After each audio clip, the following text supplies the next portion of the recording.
Look, the madness has got to stop. It must stop. I understand that we're fans, short for fanatics. We love our teams. We live for our teams. We die because of our teams. I understand why a lot of Packer fans find themselves, even now, heartbroken over what happened Sunday in the NFC Championship game. The seas had almost parted perfectly, where the Packers could do what nobody really realistically expected them to do, which was to be able to go into Seattle and beat the Seahawks on their home field in the NFC Championship game and stamp their ticket to Super Bowl 49. And I understand that a lot of Packer fans, seeing how close that reality came to being, the Packers actually going into Seattle and beating the almighty Legion of Boom and the Seahawks in Seattle, how frustrating it is. I understand it. But this blaming of Brandon Bostick has to stop. The death threats have to stop. This is not a condemnation of one particular fan base, because we see this from fan bases all the time and idiot fans all the time. You go back to the Boston Red Sox in '86, and for years, Bill Buckner was a name that lived in Boston sports infamy because he was singularly to blame for the Red Sox pissing a 3-2 series lead down their leg against the Mets in the '86 World Series. It was his error that led to the Red Sox losing Game 6 and therefore led to the Red Sox losing the World Series. It was the curse of the Bambino and all this other crap. And for many years, Bill Buckner became that representation of such anger and frustration and angst from Red Sox fans, which was partially media-driven, I grant you, but it was completely off base. So often the focus was not on what it should have been, is the fact that even before you got to Buckner's error, where maybe there should have been a defensive replacement put in late in the game for a guy with bulky knees, is the fact that the bullpen imploded late in that Game 6 to even get to the point where that error was going to make a difference. Not to mention the fact that you still had a Game 7 in that World Series where the Red Sox still had a lead and they pissed that lead down their leg as well. But Bill Buckner ultimately became the representation for all the problems. And I go to my Chicago Cubs and what happened in Game 6 of the 2003 NLCS, and we all remember the Steve Bartman play. But nobody seems to talk about the fact that the Cubs had a 3-1 series lead, or even after losing Game 5 to Josh Beckett in his gym, they were going back to Wrigley Field with Mark Pryor and Kerry Wood, the pitchers that were going to be the future of the Chicago Cubs and the future of Major League Baseball, for crying out loud. And the Cubs had a 3-0 lead heading into that 8th inning of game number 6. Top of the 8th, they imploded. Mark Pryor mentally imploded.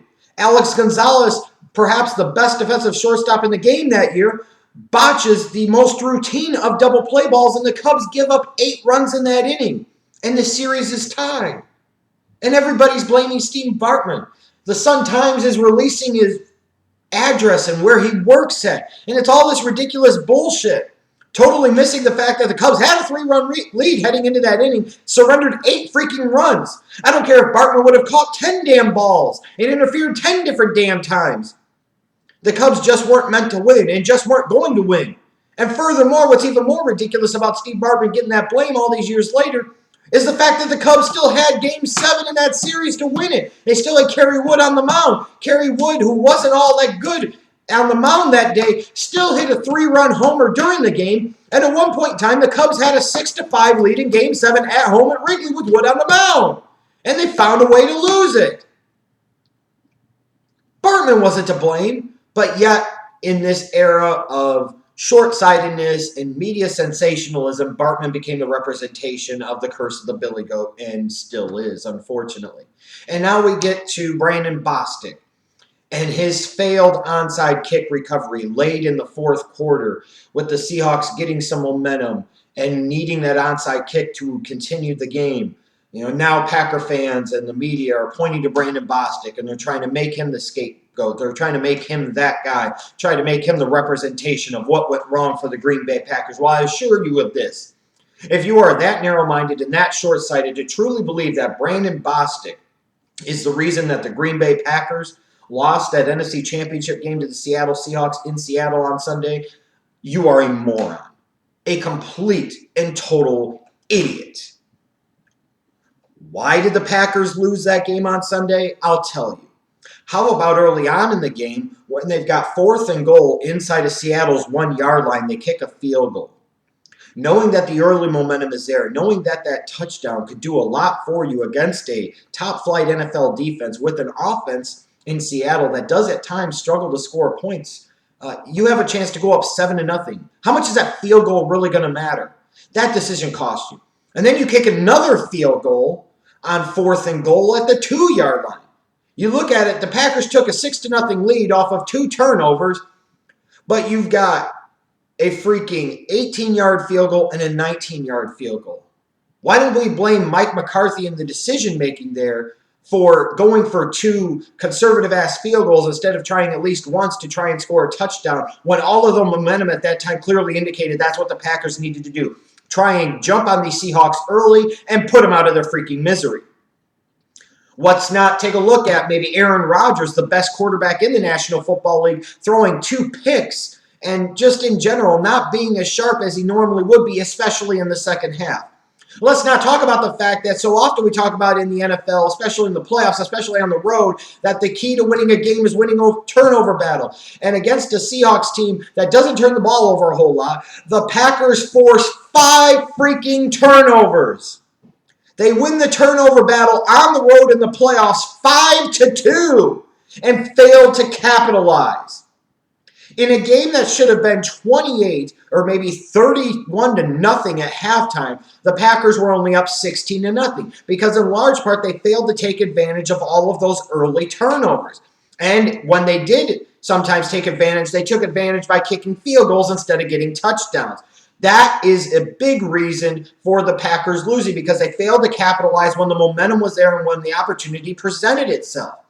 Let's not talk about the fact that the Packers allowed a fake field goal touchdown when a fake was clearly a possibility, knowing at 16-0, and as poorly as the Seahawks had moved the ball offensively through the first 2+ quarters, that they might not have another chance to score, knowing they were going to need a touchdown. You have to be prepared for that possibility.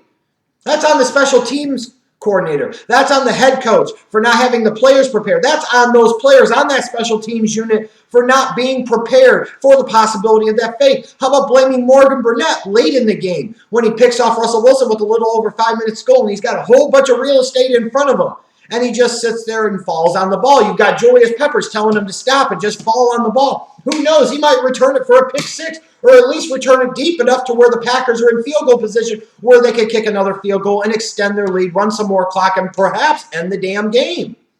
Let's talk about the Packers offense, who were the number 1 ranked unit in the league in 2014, scoring just 6 points in the second half. Why are we blaming that Packers offense, that vaunted attack with Aaron Rodgers and Eddie Lacy and Jordy Nelson and Randall Cobb, and that offensive line that played really well all year? They scored 6 points in the second half, but yet the guy not recovering the onside kick is the reason for losing. How about this? Russell Wilson plays like doo-doo. 4 picks. And yet, knowing that he's been terrible, the Packers still allow Marshawn Lynch, in particular in the second half, to impose his will and dominate and have over 150 yards on the damn ground. This is also a Packers defense that shut out the Seahawks in the first half, yet within a span of 44 seconds late in the game, when they really needed to toughen up, when they needed to man up and send this team to Super Bowl 49, they allowed 2 touchdowns in 44 seconds. And then on top of that, when the Packers got the ball back, they instantly moved the ball downfield almost at will against that great Legion of Boom defense. But instead of maybe trying to end the game and at least taking 1 or 2 shots at the end zone, where maybe if nothing else, you get a pass interference penalty and you get a few shots from the 1-yard line, the Packers again play it safe and go for the field goal to send the game into overtime on the road in the playoffs, knowing all the momentum is there with the Seattle Seahawks, where, of course, that momentum stayed because the Seahawks won the coin toss, and the Packers defense in a little over 3 minutes just allowed the Seahawks to just stamp their ass down the field and score the winning touchdown, giving up a big bomb to, of all people, Jermaine freaking Kearse. Of all of these different things that happened, of all of these different things that went wrong for the Green Bay Packers, of all of these things that contributed to this team not winning the NFC Championship and going on to Super Bowl 49, when for all intents and purposes, based off of what should have happened on Sunday, they should have, why would we focus on the one guy who failed to recover the one onside kick? Even knowing that there were other Packers players like Jordy Nelson around him, how come they couldn't come up with the ball? This is ridiculous, and this madness must stop. Brandon Bostick, I think, has handled this tremendously well, showing class, showing courage, and he shouldn't have to worry about any of this crap. How stupid can people be? How stupid can Packer fans be? How stupid can the national sports media be to sit there and scapegoat Brandon Bostick when there were so many other damn reasons for this team losing? If you want to blame people, how about you blame your head coach Mike McCarthy for being a John Fox type of conservative bum? If you want to blame anybody, how about you blame Aaron Rodgers for this offense only scoring 6 points in the second half? If you want to blame anybody, how about you blame Dom Capers and that defense for the fact that they allowed 2 touchdowns in the span of 44 seconds late in the second half of the game when they clearly were the better team on that day? And then you get to overtime, and they immediately allowed the Seahawks to march right down the field like it was no big deal. This madness must stop. I feel bad for Brandon Bostick because for years he's going to become the scapegoat, and he's going to be the one to blame. And the thing is that he deserves the least amount of blame out of anybody because his one play had so little to do with the Green Bay Packers actually losing to the Seattle Seahawks. I hope those of you that are watching this are smart enough to get that, smart enough to comprehend that, smart enough to understand that. Because it sure seems like, based off of what I see out of some fans at least, and in particular the national media that loves to do this type of crap and potentially ruin guys' careers and ruin guys' life, they clearly aren't smart enough to get this and understand this. More often than not, it's not one player that is to blame for a team losing. It's a series of plays, it's a number of players, it's a series of events. And that most certainly is the case here with the Green Bay Packers in the NFC Championship game. And if you don't get that and if you don't understand that, then you are an idiot. You are a moron, period.